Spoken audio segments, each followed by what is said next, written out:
The frozen air bit at Dahlia's cheeks as she trudged across the icy harbor. Her research equipment, barely held together with electrical tape and optimism, had failed again during her critical algae sampling. Without proper funding, her work on ocean acidification would remain incomplete, another casualty of budget cuts and indifference. "Ms. Jenkins?" A woman's voice called from behind. Dahlia turned to find an impeccably dressed assistant standing beside a black SUV, looking comically out of place in small-town Alaska. "Mr. Volkov would like to speak with you, immediately." Nikolai Volkov, the tech billionaire whose company had been buying up waterfront properties, including her father's struggling fishing business. The man whose name made locals whisper with equal parts hope and suspicion. 20 minutes later, Dahlia sat in the glass-walled conference room of a modernist building perched on the cliffside, watching snowflakes dance against the panoramic view of the harbor below. "Your research is impressive." His voice was deep, accented with something Eastern European, yet softened by years in America. Nikolai Volkov stood with his back to her, tall and broad-shouldered in a charcoal sweater that probably cost more than her monthly rent. When he turned, Dahlia was struck by eyes the color of Arctic ice and a face that might have been handsome, if not for the permanent furrow between his brows. "Though your funding situation is—" He glanced at the tablet in his hand, precarious. "If you've brought me here to critique my grant applications, Mr. Volkov, I'm offering to fund your research. Completely. For the next 5 years. Dahlia's heart stuttered. "Why would you do that?" "Because I need a wife." The words hung in the air between them. Dahlia laughed, then stopped when his expression remained unchanged. "You can't be serious. My grandfather's trust stipulates that I must be married by my 35th birthday to maintain control of Volkov Technologies' environmental division. That's in 3 weeks. And you chose me because you're intelligent, dedicated to marine conservation, and have no romantic entanglements. Plus," he added with clinical detachment, "your father's business is 3 payments away from bankruptcy." Dahlia's stomach dropped. "You've been investigating me." "I investigate all potential business arrangements thoroughly. This would be a marriage, not a merger. A temporary one. 1 year, after which you'll receive a generous settlement along with continued research funding." He slid a contract across the table. The paper felt impossibly heavy in her trembling hands. "What would be expected of me?" she whispered. "Public appearances when necessary, shared living arrangements at my estate. Complete discretion." And Dahlia swallowed hard. Physical expectations? Something flickered across Nikolai's face. Discomfort, perhaps. "This is strictly professional, Ms. Jenkins." Outside, the early winter darkness had settled completely, revealing the first shimmer of northern lights across the sky. "Why me? There must be countless women who'd jump at this chance. I need someone who understands this is temporary, someone practical." His eyes met hers. "Someone who won't mistake convenience for love." Dahlia thought of her father, once proud and strong, now hollow-eyed with worry. Of her research that could help save the struggling marine ecosystem she'd devoted her life to understanding. "I'll need 24 hours to consider," she said, standing. Nikolai nodded once. "My driver will take you home." As the SUV wound down the mountain road, Dahlia stared at the dancing lights in the sky. She'd always followed the data, made rational decisions. But there was no formula for calculating the cost of selling one year of her life to a man whose eyes held all the warmth of a glacier. February brought blizzards that transformed the landscape into a white prison. Trapped indoors, Dahlia spent days analyzing her preliminary findings while Nikolai conducted video conferences from his office. Their paths crossed more frequently, silent. Dinners that gradually evolved into discussions about her research, his technology, the places they'd traveled. Your algae samples show remarkable resilience, Nikolai said one evening, surprising her by appearing in her makeshift lab. He'd been reading her reports. Dahlia looked up from her microscope. You understand marine biology? My company develops ocean monitoring systems. I understand enough. He moved closer, examining her notes. These adaptive mechanisms could be revolutionary if they can be replicated. His genuine interest was unexpected.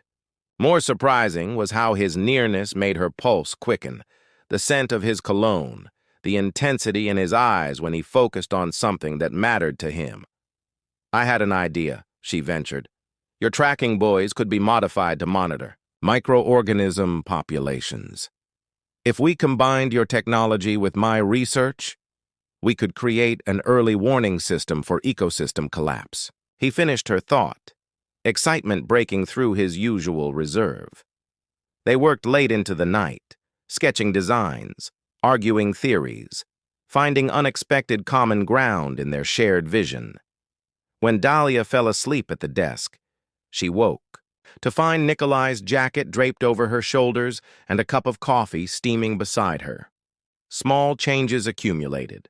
Fresh flowers appeared in vases throughout the house. Books migrated from shelves to coffee tables, evidence of actual use. Nikolai emerged from his office more often, sometimes just to ask her opinion on environmental initiatives his foundation was considering. Why did you really choose me?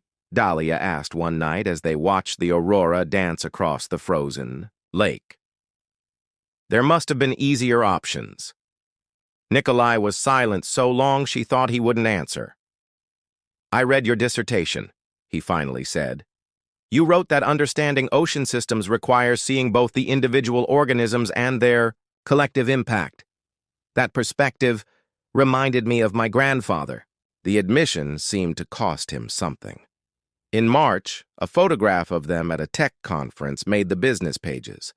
Nikolai with his hand at the small of her back, Dahlia looking up at him with what the caption called obvious affection. The article speculated that the notorious bachelor had finally found his match in the brilliant marine biologist with humble beginnings. They're creating a narrative, Nikolai said dismissively, tossing the tablet aside. Isn't that what we wanted? For people to believe this is real? Yes, but... He stopped, running a hand through his hair in a rare gesture of frustration. But what? It's becoming difficult to remember what's real and what isn't. The words hung between them, dangerous in their honesty.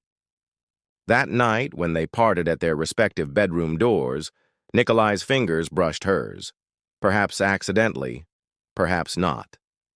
Either way, Dahlia's skin tingled long after she'd closed her door. In her data logs, patterns were emerging, evidence of adaptation that could help predict climate change impacts. But in her personal notes, a different pattern was forming, one that threatened the careful boundaries of their arrangement. The breaking point. The Stockholm conference room erupted, in applause as Dahlia concluded her presentation. Her breakthrough findings on marine microorganism adaptation, funded by Volkov Technologies, had drawn international attention. Research offers poured in, along with interview requests and speaking engagements. You were magnificent, Nikolai said later in their hotel suite, his pride evident as he poured champagne. 5 months into their arrangement, the awkwardness between them had transformed into something that felt dangerously like companionship. We make a good team, Dahlia smiled, accepting the glass. Your technology made my research possible. Your insight made my technology meaningful. Their glasses clinked. The Foundation Board is impressed. They've approved the full Pacific monitoring network. That's wonderful. Dahlia impulsively hugged him. Nikolai froze momentarily, then his arms encircled her waist, holding her closer. Then their agreement permitted. When they separated, something had shifted. A boundary crossed that couldn't be uncrossed. There's something else, he said, voice rougher than usual. The Stockholm Institute has offered you a permanent research position. Dahlia's excitement faded at his expression. You don't want me to accept. The contract specifies 1 year in Alaska. This is a career-defining opportunity, Nikolai. Our arrangement, is that all this is to you? Still just an arrangement? The words escaped before she could stop them. His face hardened. What else would it be? The question hung between them like ice about to crack. Dahlia set down her glass and walked to the window, gazing at Stockholm's twinkling lights below. I don't know anymore, she admitted softly. Behind her, Nikolai's phone rang. He answered, his tone shifting to sharp Russian. Dahlia caught phrases about foundation control and board approval. When he hung up, tension radiated from him. Problems? She asked. Nothing that concerns you? The dismissal stung. I'm your wife, at least on paper. Or am I only that, when it's convenient for your business interests? You knew what this was from the beginning, he snapped. Don't pretend otherwise because you've received some attention and offers. That's unfair. You signed a contract? Dahlia. One that explicitly states your research would be conducted under Volkov Technologies. Stockholm would violate that agreement. So this is about ownership? Of me and my work? This is about honoring commitments. The argument escalated, old wounds and unspoken feelings fueling their words until Nikolai finally said, Perhaps my grandfather was right about me after all. Some people aren't meant for real connections. What does that mean? It means I watched my parents' so-called love destroy them, he said bitterly. My father gambled away everything my grandfather built. My mother forgave him repeatedly because of love, until there was nothing left to forgive or live for. Understanding dawned. That's why your grandfather added the marriage clause. He wasn't trying to control you. He was trying to heal you. Don't need healing, Nikolai said coldly. I need partners who honor their agreements. Dahlia gathered her coat. Then consider this me honoring our arrangement by maintaining my professional integrity.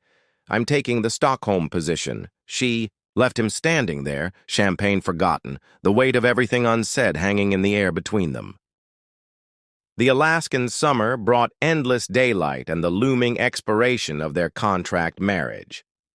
Dahlia had delayed the Stockholm position, returning instead to complete her research and fulfill her obligation. Their once comfortable silence had hardened into something brittle and painful. They orbited each other like distant planets, connected by invisible forces neither acknowledged. Nikolai buried himself in work, while Dahlia documented the final results of their joint project, a monitoring system that was already generating interest from conservation groups worldwide. The divorce papers are ready, Nikolai announced one evening, placing a folder on the dining table. You'll find the terms match our original agreement, with additional provisions for your continued research funding. Dahlia nodded, not trusting herself to speak. In 3 days, their year would be complete. The marriage that had begun as a business transaction would end the same way, neat, efficient, emotionless. Except it wasn't emotionless. Not anymore. That night, a rare summer storm knocked out the power. Dahlia found Nikolai on the deck, watching. Lightning illuminate the mountains. I received a call from Stockholm, she said, joining him. They've extended their offer. You should take it. His voice betrayed nothing. Even though it violates our agreement? The agreement ends in 3 days. You'll be free to go wherever you choose. Free. The word felt hollow. I completed the final. Report on our project, she said. The results exceeded expectations. Your grandfather would have been proud. Nikolai's hands tightened on the railing. He would have been more interested in whether his experiment with me succeeded. And did it? Lightning flashed, illuminating the torment in his eyes. I don't know. The storm passed, leaving the night sky clear. As darkness finally fell near midnight, the first shimmer of summer aurora appeared, unusual for the season, a dancer of green and purple light across the velvet sky. In Siberia, Nikolai said softly. They say unseasonable lights mean the ancestors have an urgent message. Dahlia stepped closer. What message do you think they're sending? That some contracts can't account for all variables. His eyes met hers. I miscalculated, Dahlia. What variable did you miss? You. His voice broke slightly. I designed our arrangement to protect the Foundation while keeping emotional entanglements at bay. I never expected to feel something real, she finished. The aurora rippled above them, painting his face in otherworldly light. I've spent my life building systems to predict outcomes, control variables, but I couldn't control this. Dahlia touched his face. Maybe some things aren't meant to be controlled. Stockholm is an exceptional opportunity, he said, covering her hand with his. You deserve it. What if I want something else? Something not in our original agreement? What would that be? A real marriage. Not for your grandfather's trust or my research funding. Just for us. For a moment, he was still. Then his arms encircled her, pulling her close as if she might disappear. I'm not easy to love, he whispered against her hair. I'm not asking for easy. I'm asking for real. Above them, the aurora pulsed and swirled. Ancestral spirits or atmospheric phenomenon, it didn't matter. What mattered was the truth it illuminated. That some contracts are written not on paper but on hearts, with terms that extend far beyond a single year. Then let's tear up those divorce papers, Nikolai said, and write something new, something real. Beneath the dancing northern lights, they sealed their new agreement with a kiss, one that promised not convenience or arrangement, but a future neither had calculated for, yet both now desired more than anything they'd planned.